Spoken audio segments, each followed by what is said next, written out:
તેના સૈન્ય મથકો પર જોરદાર સીધો હુમલો કરી દીધો છે. આ કોઈ સામાન્ય સરહદી લડાઈ નથી, પરંતુ બે મોટા દેશો વચ્ચે સીધા યુદ્ધની શરૂઆત માનવામાં આવી રહી છે. હાલમાં આંતરરાષ્ટ્રીય મીડિયામાં યુદ્ધને લઈને જે સૌથી મોટા સમાચાર સામે આવી રહ્યા છે તેના વિશે અમે તમને જણાવવા જઈ રહ્યા છે. મિત્રો, અમેરિકાના લડાકુ વિમાનો અને મિસાઇલોએ હોર્મુઝના દરિયાઈ વિસ્તાર નજીક આવેલા ઈરાનના મહત્વના કેસર આઇલેન્ડ, ગોરુક અને સિરક સૈન્ય મથકો પર ભારે બોમ્બમારો કર્યો હતો. આ એ જ રડાર કેન્દ્રો છે જેના દ્વારા ઈરાની સેના આખા દરિયાઈ માર્ગ, વિદેશી ઓઇલ ટેન્કરો, વ્યાપારી જહાજો અને અન્ય વિમાનોની અવરજવર પર નજર રાખતી હતી. અમેરિકાના હુમલાએ બંને દેશો વચ્ચે લાંબા સમયથી ચાલતી શાંતિ વાર્તાને એક ઝાટકે તોડી નાખી છે અને આખા વિસ્તારમાં ભયાનક યુદ્ધનો ખતરો વધારી દીધો છે. આ હુમલા બાદ અમેરિકાની સેનાએ એક સત્તાવાર નિવેદન બહાર પાડીને આ હુમલાની કાર્યવાહીની પુષ્ટિ કરી છે.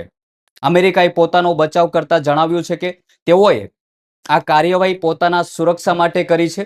અમેરિકાનો એવો પણ દાવો છે કે તેઓએ હોર્મુઝના દરિયાઈ વિસ્તારમાંથી પોતાના 4 વેપારી જહાજોને સુરક્ષિત રીતે પસાર થવા માટે મોકલ્યા હતા, પરંતુ ઈરાની સેનાએ તેમને રોકવાનો પ્રયત્ન કર્યો હતો.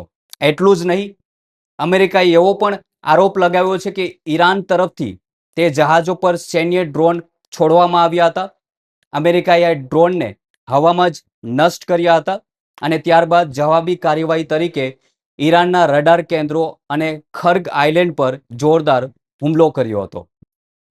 નમસ્કાર મિત્રો, હું છું દિનેશ ઝાલા અને વિડીયોમાં આગળ વધતા પહેલા હજુ સુધી તમે આ ચેનલને સબસ્ક્રાઇબ નથી કરી તો તુરંત કરી લેજો, કારણ કે આ ચેનલ પર જીઓપોલિટિકલ એટલે કે આંતરરાષ્ટ્રીય યુદ્ધ અને આંતરરાષ્ટ્રીય મહત્વપૂર્ણ સમાચારની તમામ વિગતો આ ચેનલ પર તમને પ્રોવાઈડ કરવામાં આવે છે. મિત્રો, આ હુમલાનો વિસ્ફોટો કિલોમીટર સુધી સંભળાયા હતા તેવા પણ સમાચાર સામે આવ્યા છે અને આસપાસના વિસ્તારોમાં ભારે અફરાતફરીનો માહોલ જોવા મળ્યો હતો. આ હુમલા પાછળ અમેરિકી બહુ મોટી સૈન્ય યોજના કામ કરી રહી છે. અમેરિકા સારી રીતે જાણે છે કે હોર્મુઝના દરિયાઈ વિસ્તાર પર ઈરાનનો પૂરો અંકુશ છે. ઈરાનની દરિયાઈ ઓથોરિટી આ વિસ્તારમાંથી પસાર થતા દરેક નાના મોટા જહાજોની સંપૂર્ણ વિગતો રાખે છે. જહાજ કયા દેશનું છે, કઈ કંપનીનું છે અને તે નિયમોનું પાલન કરે છે કે નહીં, આ બધી જ માહિતી ઈરાન પાસે આ જ રડાર સિસ્ટમના કારણે મળતી હતી. જો કોઈ જહાજ ઈરાનની પરવાનગી વગર આગળ વધે તો ઈરાની સેના તેને રોકી દે છે. અમેરિકાને એવું લાગતું હતું કે જો તેઓ રાત્રિના અંધકારમાં ઈરાનની આ રડાર સિસ્ટમને જ નષ્ટ કરી દેશે તો તેઓ ઈરાનની સેનાને આસાનીથી ચકમો આપી શકશે અને દરિયાઈ માર્ગ પર પોતાનો ઘેરો મજબૂત કરી શકશે. પરંતુ અમેરિકાની આ ગણતરી ખોટી સાબિત થઈ છે, કારણ કે ઈરાને આ વિસ્તાર પર નજર રાખવા માટે માત્ર રડાર જ નહીં પરંતુ બીજી ઘણી ગુપ્ત વ્યવસ્થાઓ પહેલેથી જ ગોઠવી રાખી છે. બીજી તરફ ઈરાને પણ આ હુમલા સામે બહુ કડક વલણ અપનાવ્યું છે. ઈરાની સેનાએ સ્પષ્ટ શબ્દોમાં અમેરિકાને ચેતવણી આપી દીધી છે કે આ હુમલાથી તેમની સૈન્ય શક્તિને કોઈ મોટું નુકસાન થયું નથી, પરંતુ અમેરિકાએ આ ભૂલ કરીને મોટી મુશ્કેલી વહોરી લીધી છે. ઈરાને પહેલા જ કહ્યું હતું કે જો અમેરિકા નવો હુમલો કરશે તો તેનો વળતો પ્રહાર 1.5 ગણો વધુ સખત અને ભયાનક હશે. આ હુમલા બાદ ઈરાને અમેરિકા સાથે શાંતિ સ્થાપના માટે ચાલી રહેલી તમામ રાજદારી વાતો અને મુલાકાતોનો રસ્તો બંધ કરી દીધો છે. ઈરાનનું કહેવું છે કે એક તરફ અમેરિકાના નેતાઓ દુનિયા સામે એવો દેખાવ કરી રહ્યા છે કે ઈરાન સાથે તેમની બહુ સકારાત્મક વાતચીત ચાલી રહી છે અને બીજી તરફ મોડી રાત્રે આવા ઘેરા હુમલા કરવામાં આવી રહ્યા છે.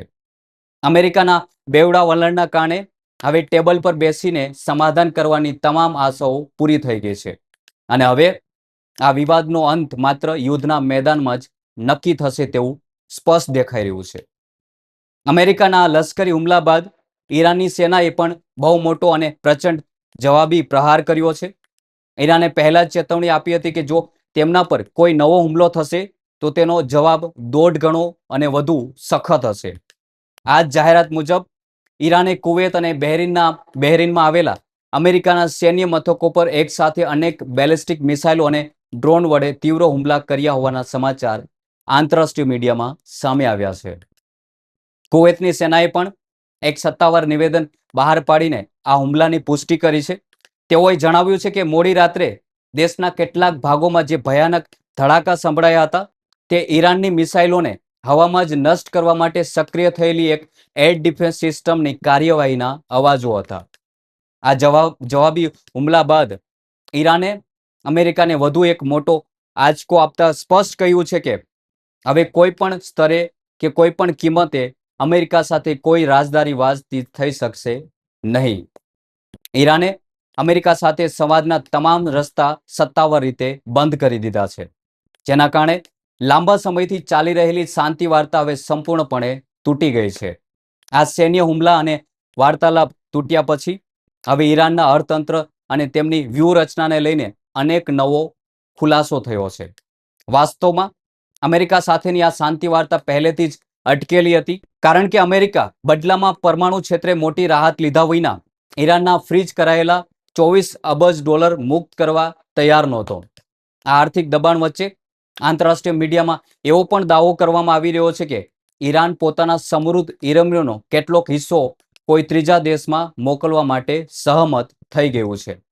જોકે ઈરાને આ તમામ અહેવાલો અને દાવાઓને સત્તાવાર રીતે ફગાવી દીધા છે અને સ્પષ્ટ કર્યું છે કે હાલની ચર્ચાના એજન્ડામાં પરમાણુ બાબતોને કોઈ સમાવેશ કરવામાં નથી આવ્યા. અમેરિકાની નૌસેના દ્વારા કરવામાં આવેલા હુમલાઓ દર્શાવે છે કે અમેરિકી વહીવટી તંત્ર માત્ર વૈશ્વિક સ્તરે અસમજ ઊભી કરવા માટે આ બધું કરી રહ્યું છે.